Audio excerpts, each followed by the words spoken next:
Assalamualaikum warahmatullahi wabarakatuh. Salam sejahtera untuk kita semuanya. Di sini saya akan menjelaskan mengenai materi PKN untuk kelas 8 bab 4 di mana adanya di semester 2. Nah, kalian untuk STS atau sumatif tengah semester 2 ini juga yang harus kalian pelajari adalah materi bab 4 ini, yaitu tentang melestarikan budaya bangsaku. Untuk lebih lengkapnya kita simak berikut ini. Yang pertama, budaya kan, melestarikan budaya bangsaku. Yang perlu kita ketahui terlebih dahulu adalah budaya. Nah, budaya sendiri, kata budaya apa sih?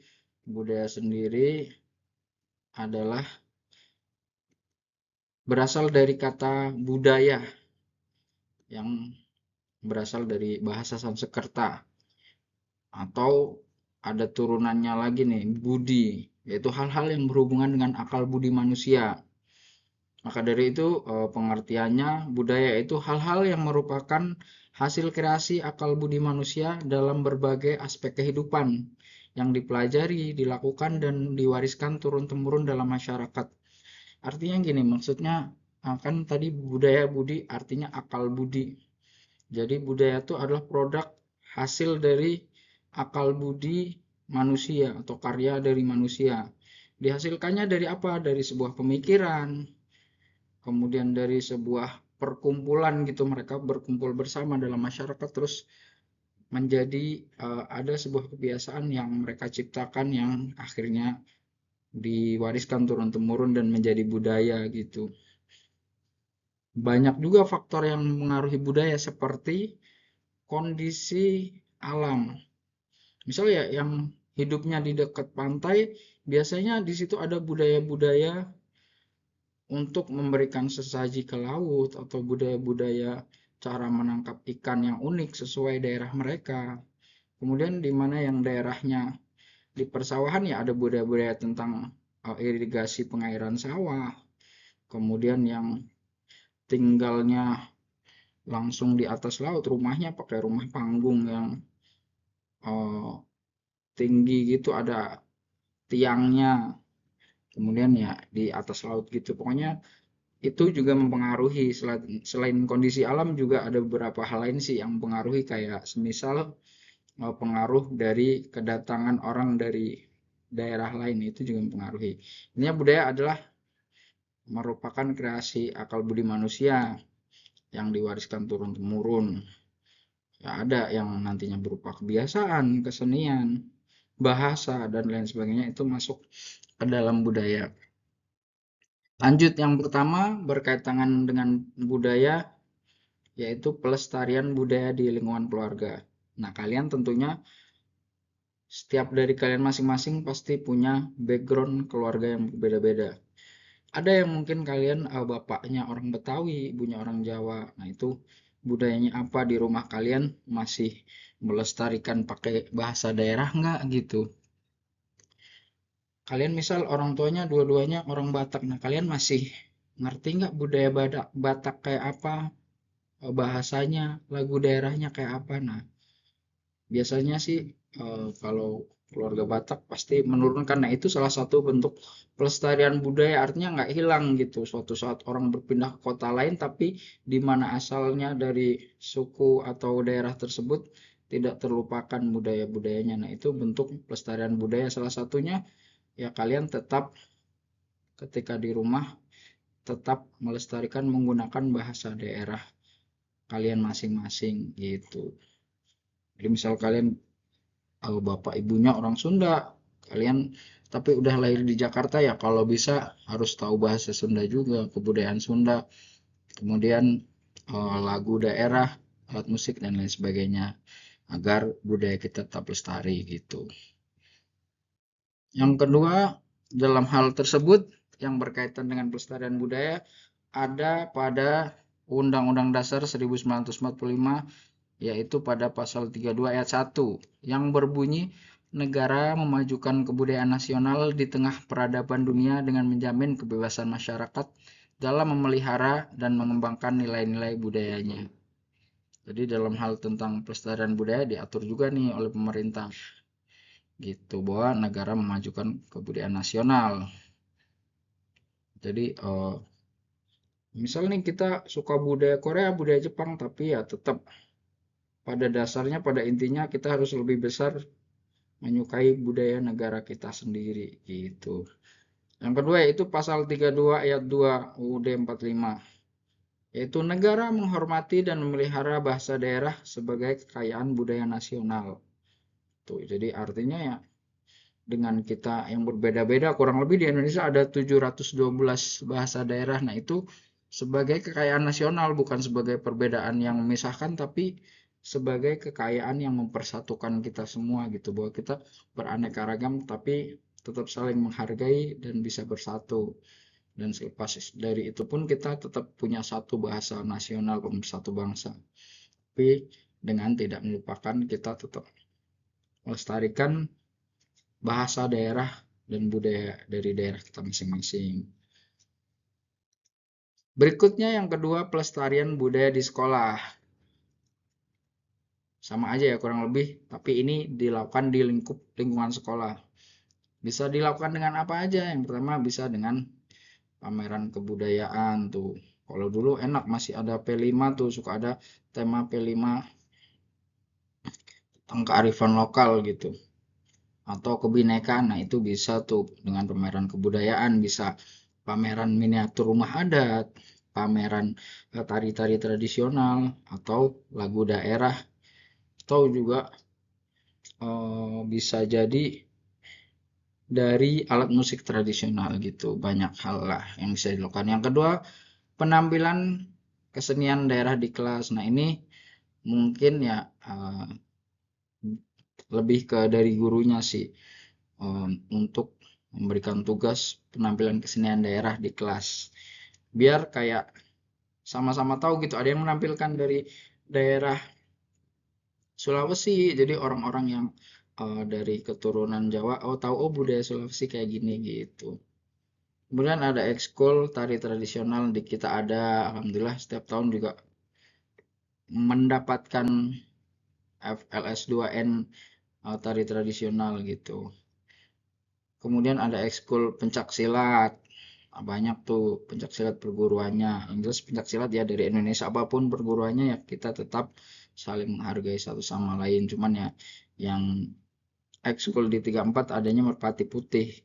Cuman kan kalian pasti ada juga yang di perguruan lain di luar gitu. Ada Sancang Kuning, Macan Siliwangi dan sebagainya itu sama aja. Kita tetap bersatu sama aja melestarikan budaya daerah atau bisa dibilang budaya nasional juga bisa.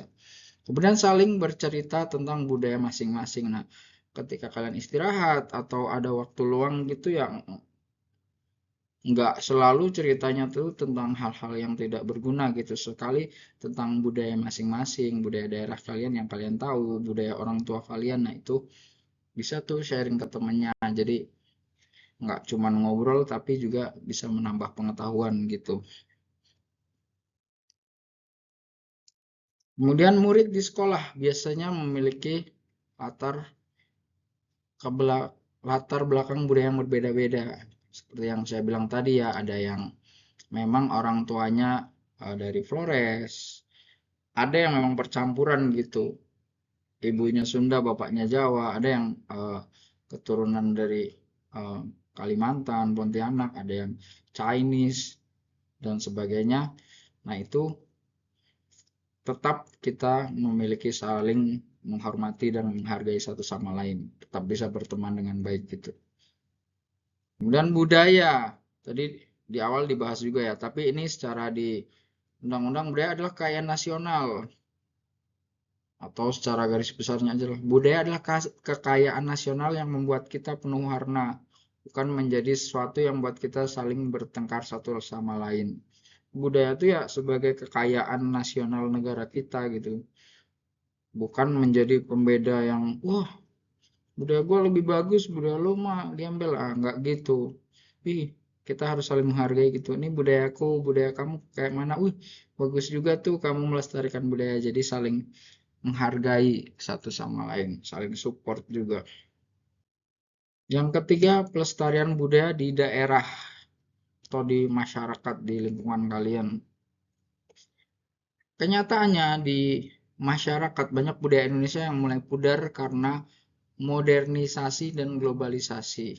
Dengan mudahnya akses informasi, mudahnya kita mengakses berita-berita, video, tren yang ada di luar negeri nih banyak yang sedikit mulai pudar di generasi muda. Contohnya ada permainan daerah. Ya mungkin ada yang masih tahu, ada yang cuma tahu doang tapi nggak pernah mainin, ada yang maininnya cuman apa doang gitu kayak cuman bakiak lihat doang nggak pernah main. Egrang tahu tapi nggak bisa ngelakuinnya. Kelereng juga nggak pernah main karena biasanya yang lebih jago kalian tuh gadget gitu main. Roblox, FF, Mobile Legends. Nah itu bahkan kalian sehari bisa menghabiskan berjam-jam gitu tergantikan oleh gadget.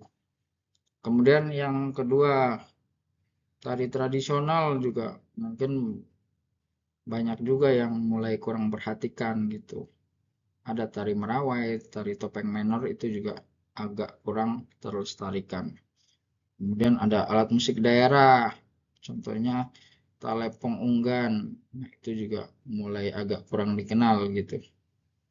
Lalu upacara adat, upacara kasada yang semakin jarang dan mungkin jarang diketahui juga oleh anak-anak muda gitu.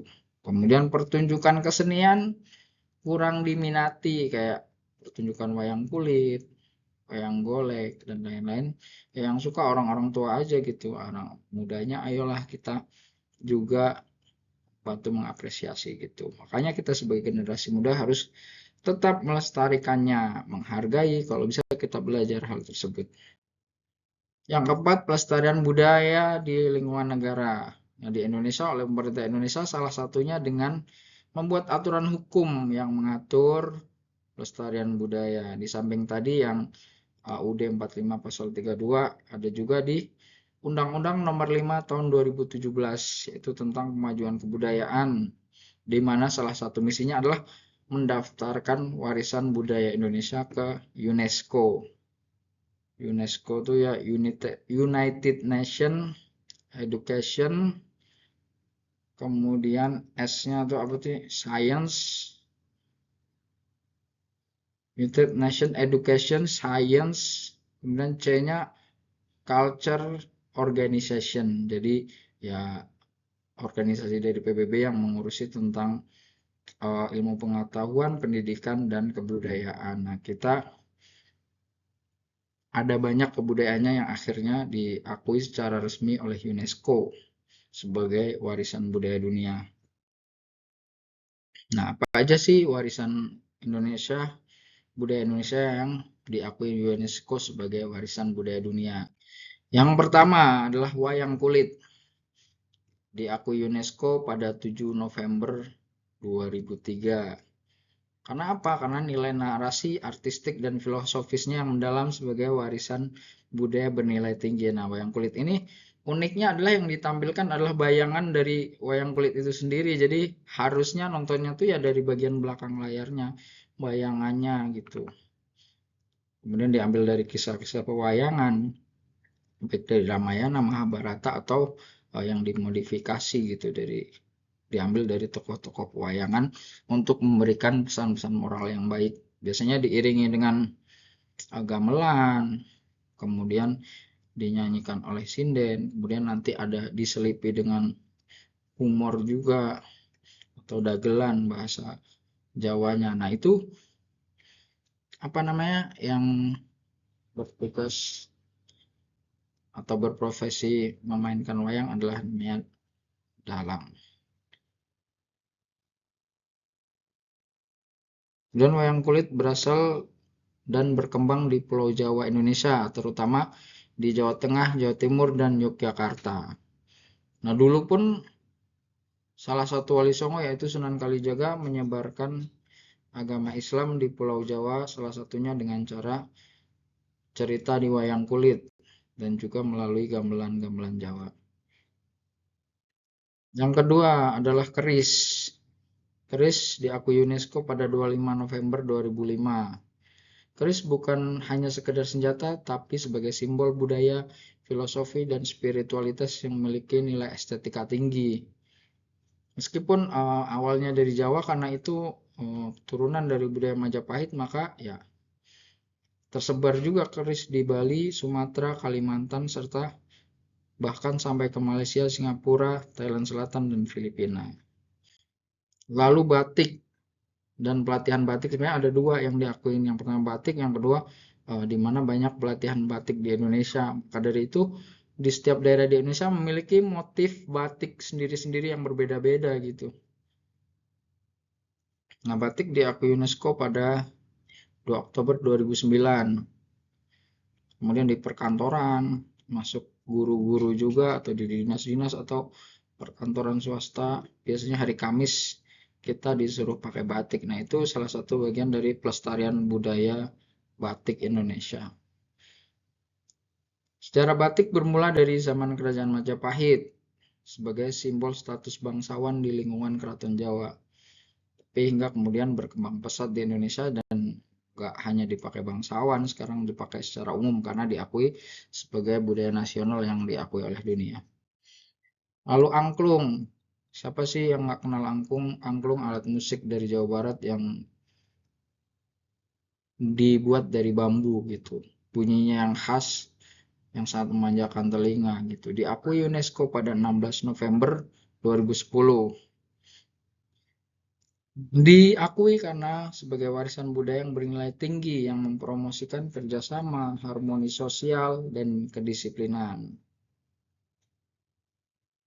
Alat musik tersebut berasal dari suku Sunda di Jawa Barat. Dimainkan dengan cara digoyangkan dan awalnya digunakan dalam ritual terkait pertanian. Lalu tari saman, nah kalian banyak yang tahu lah di SD biasanya kalian suruh belajar. Diakui UNESCO pada 24 November 2011. Diakui karena keunikan gerak cepat, kekompakan, dan nilai dakwah, serta pendidikan moral yang terkandung di dalamnya. Nah, ini berasal dari suku Gayo di Aceh. Tarian ini digunakan sebagai media dakwah Islam oleh Syekh Saman, yang mencerminkan sikap atau nilai disiplin, kerjasama, dan persatuan. Lalu tas noken dari Papua diakui warisan budaya pada 4 Desember 2012. Karena keunikan pembuatan manual dan dari serat kayu, kulit kayu, daun pandan atau rumput rawa, dan nilai budayanya yang mendalam. Biasanya kalau kalian tahu orang Papua di bukan diselempangin ke punggung gitu, tapi di kepala kayak gitu untuk membawa hasil kebun atau hasil perburuan kayak gitu. Bawa sagu, bawa apalah gitu. Cuman seiring berkembangnya zaman ya makin dibikin seartistik mungkin, kemudian dijual, kemudian bisa juga diselempangin ke punggung gitu. Kemudian 3 genre tari tradisional Bali ditetapkan sebagai warisan UNESCO pada tahun 2015. 3 tari tersebut yaitu yang pertama wali atau sakral, yang kedua bebali atau semi sakral, yang ketiga bali-balihan atau hiburan. Pengelompokan jenis 3 genre tari ini ya berdasarkan fungsi dan konteks penggunaannya dalam masyarakat yang diwakili oleh 9 tarian klasik seperti rejang, sanghyang, dan gambuh dan legong. Kayak gitulah. Lalu perahu pinisi.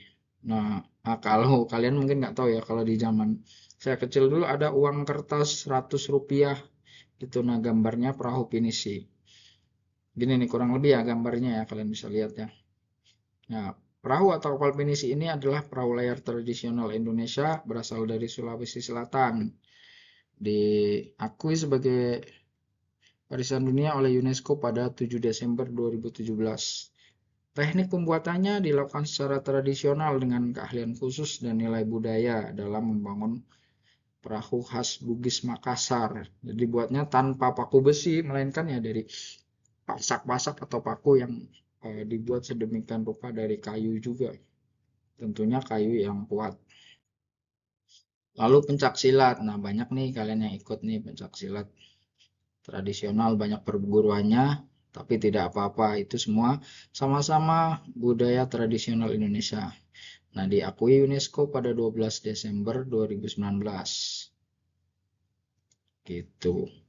Pencak silat berakar dari keahlian berburu dan berperang suku asli Nusantara sejak abad ke-7 Masehi. Lalu berkembang pesat pada era kerajaan seperti Sriwijaya dan Majapahit. Digunakan ya sebagai pertahanan diri dan strategi perang. Lalu ada pantun, tuh contohnya duduk melamun di depan teras sambil mendengar burung tekukur. Tak mengapa belajar keras, siapa tahu esok jadi direktur. Gitu. Siang-siang makan sekuteng, pulangnya ke rumah Malik. Jangan ngaku lo ganteng kalau nggak bisa dance di Saholik. Yaitu contoh pantun ya. Kemudian tradisi pantun diakui UNESCO pada 17 Desember 2020. Pantun yaitu puisi rakyat Melayu asli Nusantara yang berakar dari tradisi lisan. Awalnya dari budaya Melayu, cuman ya sekarang ada di Betawi juga, di Jawa juga ada pantun kan. Nah, udah diakui secara internasional. Lalu gamelan. Nah, diakui UNESCO pada 15 Desember 2021. Gamelan diakui karena nilai filosofisnya sebagai sarana ekspresi budaya dan interaksi antar manusia dengan semesta. Nah, gamelan itu seni musik ensemble tradisional. Ada di daerah Jawa, Sunda, dan Bali. Agak beda-beda sih karakter gamelannya, cuman ya kurang lebih sama. Ada gongnya, saronnya, gitu-gitu. Cuman biasanya jenis musik atau lagunya sedikit ada perbedaan. Nah, ini juga dulu digunakan oleh Sunan Kalijaga untuk menyebarkan agama Islam di Pulau Jawa. Lalu budaya sehat jamu diakui UNESCO pada 6 Desember 2023 ya. Intinya jamu tuh obat-obatan herbal asli Indonesia. Lalu Reok Ponorogo ditetapkan sebagai warisan dunia UNESCO pada 3 Desember 2024. Nah, budaya ini sempat diklaim oleh Malaysia juga tuh, cuman akhirnya diakui oleh UNESCO sebagai budaya Indonesia. Kemudian itu terbuat dari bulu-bulu merak tuh salah satunya. Bentuknya topeng kepala harimau terus dengan bulu-bulu merak. Nah, itu memakai topengnya dengan cara digigit. Luar biasa kan budaya kita. Lalu kebaya tuh, kebaya yang kita tahu tuh diakui UNESCO pada 4 Desember 2024. Nah, kebaya selain ada di Indonesia juga ada di Brunei, Malaysia, Singapura, dan Thailand. Kebaya melambangkan keanggunan dan persatuan. Lalu sistem pertanian subak Bali ya, kalian bisa lihat ya pertanian di Bali tuh sawahnya berundak-undak dan beraturan gitu kayak teratur bagus dilihatnya karena di daerah perbukitan. Cuma subak di sini adalah organisasi di masyarakat di situ yang mengurus tentang irigasi atau pengairan air untuk di sawah-sawah, di mana airnya diambil dari mata air, kemudian diatur sedemikian rupa, dibikin aliran sungai, kemudian dialirkan ke sawah-sawah di mana semua dibagi secara adil. Karena kan sawah tuh, padi tuh selalu butuh air gitu, setiap saat. Maka ya dengan sistem tersebut bisa mengaliri secara adil air setiap saat di sawah-sawah yang ada di Bali. Beda halnya kalau ada beberapa daerah yang menggunakan sistem sawah hujan di mana di musim kemarau dia nggak bisa menanam padi gitu karena tidak menggunakan sistem yang seperti yang di Bali tersebut. Lalu Candi Borobudur juga ditetapkan sebagai situs warisan dunia UNESCO pada tahun 1991. Kita tahulah adanya di Magelang, Jawa Tengah dan merupakan candi Buddha terbesar di dunia. Kemudian Candi Prambanan. Kalau ini candi agama Hindu tuh sama ditetapkan UNESCO tahun 1991. Kalau ini adanya di Yogyakarta. Ada sedikit perbedaan ya kalau Borobudur arsitekturnya lebih cenderung ke melebar gitu. Kalau ini lebih runcing, lebih tinggi. Lalu situs manusia purba di Sangiran. Kalau kalian tahu pernah belajar sejarah manusia purba, nah ada yang termasuk manusia purba yang fosilnya ditemukan di Indonesia, yaitu di daerah Sangiran, di Sragen, Karanganyar, Jawa Tengah. Nah, itu dijadikan museum situs manusia purba dan diakui oleh UNESCO pada 5 Desember 1996. Lalu tambang batu bara Ombilin, adanya di Sawah Lunto, Sumatera Barat, diakui oleh UNESCO pada 6 Juli 2019. Tempat ini merupakan situs tambang batu bara tertua di Asia Tenggara yang beroperasi sejak 1876. Tapi sekarang sudah nggak beroperasi lagi, tapi ya dijadikan sebagai satu tempat situs yang bernilai sejarah. Budaya nasional sebagai identitas dan jati diri bangsa. Nilai-nilai luhur dalam masyarakat yang membedakan kebudayaan bangsa Indonesia dengan kebudayaan bangsa lain. Jadi ya budaya atau bahkan lebih ininya Pancasila lah, nilai-nilai dalam Pancasila termasuk budaya juga yang membedakan kita dengan bangsa lain kalau disandingkan bareng-bareng di luar negeri sana. Misal nih sempat viral dulu ada eh, anak-anak kecil ya U12 apa timnas U12 yang ikut Danone Cup gitu. Di mana mereka menyalami wasit pakai salim kayak gitu. Orang-orang sono salut gitu. Nah, dari itu terlihat budaya budaya positif kita. Oh, ini orang Indonesia nih gitu. Sangat ramah, sangat sopan. Jadi jika kalian pergi ke negara lain kayak di Eropa, Jepang, Australia atau Amerika, kalian akan mendapati karakteristik yang berbeda-beda. Begitu juga orang Indonesia saat di sono ya dari segi makanannya, berpakaian, berperilaku, makanan, gaya hidup, bahasa maupun kesenian pasti ada perbedaannya dengan orang lain karena apalagi kita mempergunakan budaya negara kita sebagai identitas bangsa kita yang membedakan kita sebagai warga negara Indonesia dengan bangsa yang lainnya. Kurang lebih itu aja sih yang kalian perlu pelajari di bab 4 sekaligus yang kalian buat belajar untuk UTS. Semangat semuanya, tetap belajar. Mohon maaf nih sebesar-besarnya kepada kalian ya. Saya akui saya beberapa kali tidak masuk kelas karena ya sebagaimana kalian tahu saya sebagai wakil kepala sekolah sarjana prasarana, pengurus barang, pembina ekskul, kemudian sering rapat sana sini, sering ada tugas mendadak, pelatihan-pelatihan, Zoom dan sebagainya. Jadi tapi saya tetap mengusahakan untuk tetap menjelaskan materi ke kalian salah satunya dengan video yang saya buat ini. Terima kasih untuk yang sudah menonton video ini. Mudah-mudahan bermanfaat, mudah-mudahan kalian bisa pahami. Apabila ada salah-salah kata, saya mohon maaf. Terima kasih. Wassalamualaikum warahmatullahi wabarakatuh.